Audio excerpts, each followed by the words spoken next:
বাংলাদেশের ইতিহাসে এটাও মনে অনেক একদিনে এত বড় মৃত্যুর খবর এর আগে মানে আমরা শুনিনি। উনি তো পদত্যাগ করলেন এবং দেশ ছেড়ে চলে গেলেন।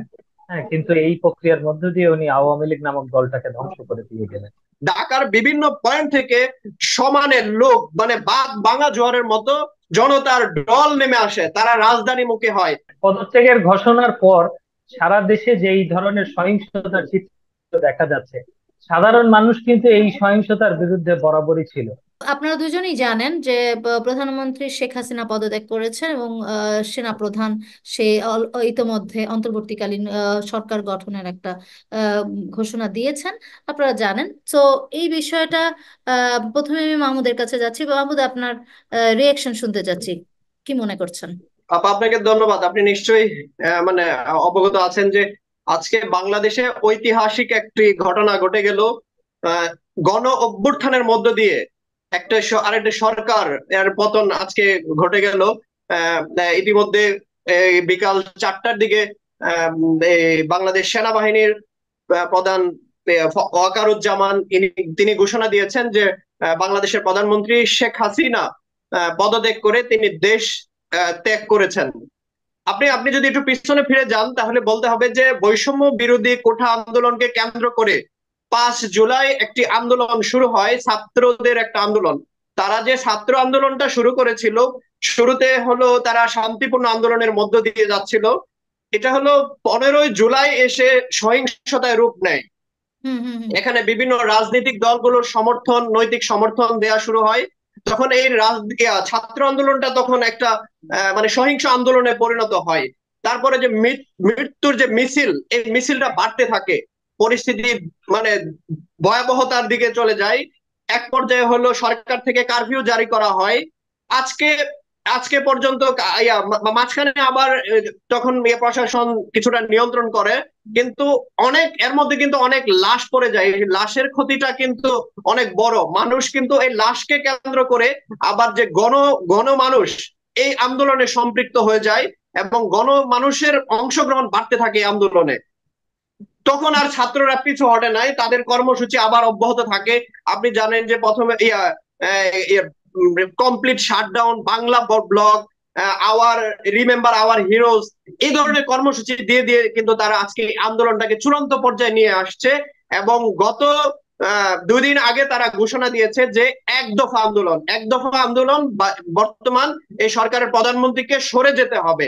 এই এক দফা আন্দোলনের মধ্য দিয়ে তারা আজকে গতকাল যখন তাদের শহীদ মিনার কেন্দ্রিক তাদের জমায়েত ছিল, সেই জমায়েতকে সারা দেশে ছড়িয়ে পড়ে এবং ব্যাপক সহিংসতা হয় এবং শতাধিক মৃত্যুর ঘটনা কিন্তু ঘটেছে।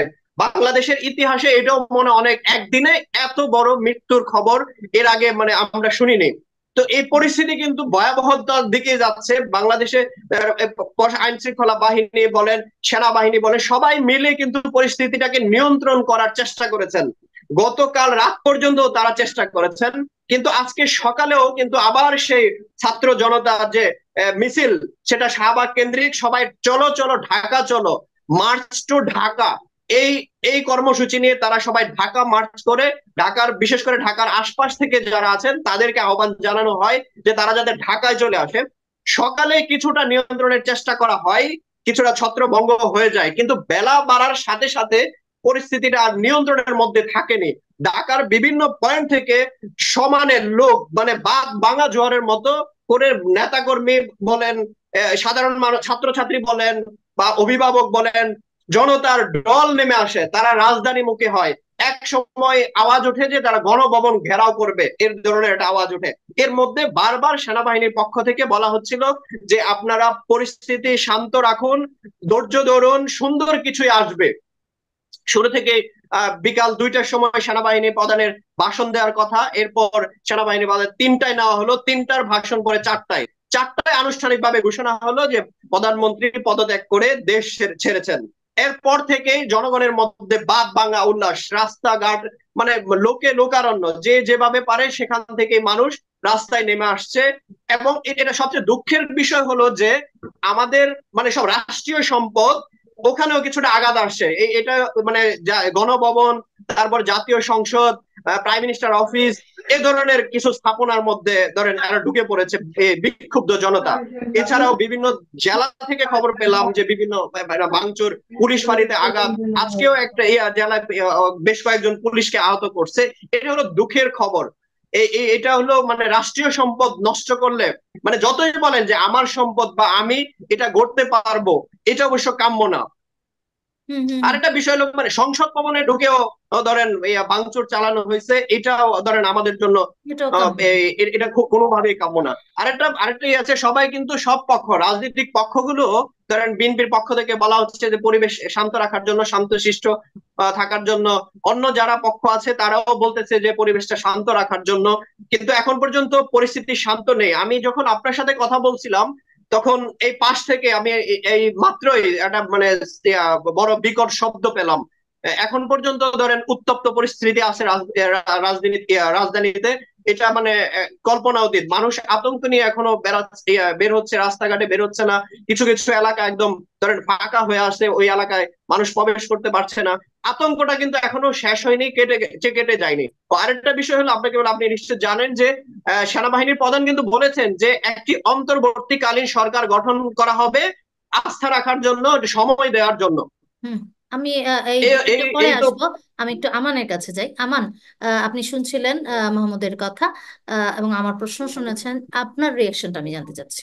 সাবেক নির্বাচন কমিশনার এবং অবসরপ্রাপ্ত সেনা কর্মকর্তা ব্রিগেডিয়ার এম সাখাওয়াত হোসেন সাহেব একটি কথা আজকে বলেছেন। সেটি হচ্ছে যে উনি তো পদত্যাগ করলেন এবং দেশ ছেড়ে চলে গেলেন, হ্যাঁ, কিন্তু এই প্রক্রিয়ার মধ্য দিয়ে উনি আওয়ামী লীগ নামক দলটাকে ধ্বংস করে দিয়ে গেলেন। তো এই পদত্যাগটা করার বিষয়টা নিয়ে অনেক বিশ্লেষণের সুযোগ আছে, অনেক এটা বিস্তর আলোচনার বিষয়।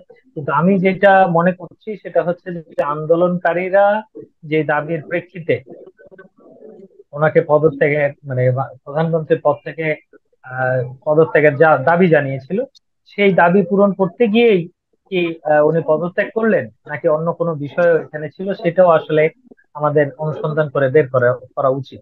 এটা হচ্ছে প্রথম কথা। দ্বিতীয় কথা হচ্ছে যে পদত্যাগই যখন আপনি করবেন তখন এতগুলো প্রাণ ঝরানোর কোনো মানে কোনো কারণ ছিল কিনা, সেটাও আসলে আমি এই মুহূর্তে বুঝতে পারছি না।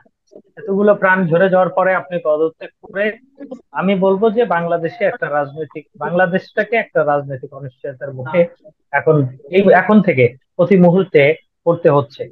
রাজনৈতিক অনিশ্চয়তা বলার মূল কারণটা হচ্ছে আন্দোলনকারীরা, আমরা পৃথিবীর যত রাজনৈতিক আন্দোলন দেখি, পদত্যাগের আন্দোলন, সরকার হটানোর আন্দোলন দেখি, আন্দোলনকারীরা একটা বিকল্প প্রস্তাব মাঠে হাজির করে রাখে। সেই ধরনের কোনো বিকল্প প্রস্তাব ছিল না। এবং সেনাপ্রধান যেই কথা বলেছেন যে আহ, প্রধানমন্ত্রীর পদ থেকে উনি পদত্যাগ করেছেন, এইটুকু পর্যন্ত আমি শুনেছি। তো এরপরে উনি বলেছেন যে একটি অন্তর্বর্তীকালীন সরকার গঠনের কথা উনি বলেছেন। এখন সেই অন্তর্বর্তীকালীন সরকার গঠন নিয়ে আবার দেখলাম যে আন্দোলনকারী সমন্বয়করা একটা রূপরেখা দেবেন আজকে রাতে, দেওয়ার কথা সার্ক ফোয়ারার সামনে। তো সেই রূপরেখা এখনো আমি হাতে পাইনি। আমি যেটা বলতে চাই যে আন্দোলনের পিছনে আন্দোলনকারীদের বিভিন্ন সময়ের যে স্লোগান, যে বক্তব্য, এগুলো বিশ্লেষণ করলে যেটা বোঝা যায় সেটা হচ্ছে যে এই যে রাষ্ট্রের বা আইনের যে দুর্বলতার গুলোর সুযোগ নিয়ে সাধারণ মানুষের উপরে নানাভাবে অত্যাচার, নির্যাতন বা অন্ধকার যুগ নেমে আসে, সেইগুলোর বিরুদ্ধে আসলে তাদের প্রতিবাদটাকে তারা পরিচালিত করতে চেয়েছে এবং সেগুলোর একটা প্রতিকার চেয়েছে।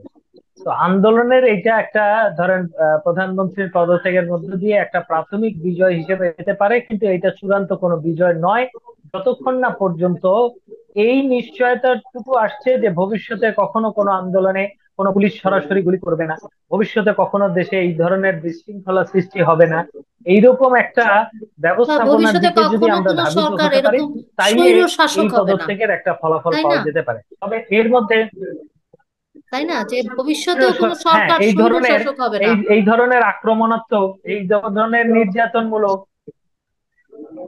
হবে না, সেই ধরনের একটা ব্যবস্থার দিকে যদি যাওয়া যায়, তাহলে এই পদত্যাগটাকে আপনার বিজয় হিসেবে ধরা যেতে পারে। এর সঙ্গে আমি আরো দুটি কথা যুক্ত করতে চাই, যেতে না করলেই নয়, সেটা হচ্ছে যে পদত্যাগের ঘোষণার পর সারা দেশে যে এই ধরনের সহিংসতার চিত্র দেখা যাচ্ছে, সাধারণ মানুষ কিন্তু এই সহিংসতার বিরুদ্ধে বরাবরই ছিল।